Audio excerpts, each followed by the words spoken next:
Para sa ating huling balita, isang barangay councilor ang arestado matapos mahulihan ng mahigit 100,000 pisong halaga ng hinihinalang shabu sa operasyon ng otoridad sa Tawi-Tawi.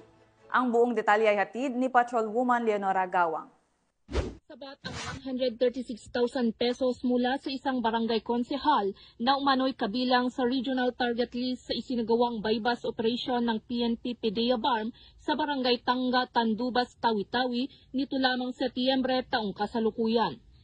Kinilala ng mga otoridad ang suspek na si alias Wads, 43 na taong gulang, na residente at kasalukuyang barangay konsehal ng naturang lugar.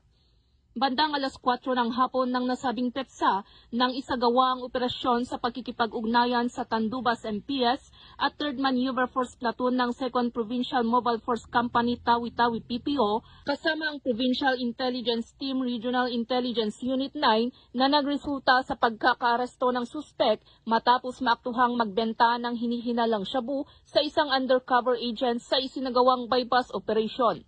Nakumpiska mula sa suspek ang 4 na sachet ng hinihinalang shabu na may timbang na 20 gramo at nagkakahalagang 136,000 pesos, mga drug paraphernalia, mga cellphone, identification cards, pitaka at bypass money. Nasa kustodiya na ng naturang istasyon ang suspek at mahaharap sa kasong paglabag sa Section 5 ng Republic Act 9165 o Comprehensive Dangerous Drugs Act of 2002.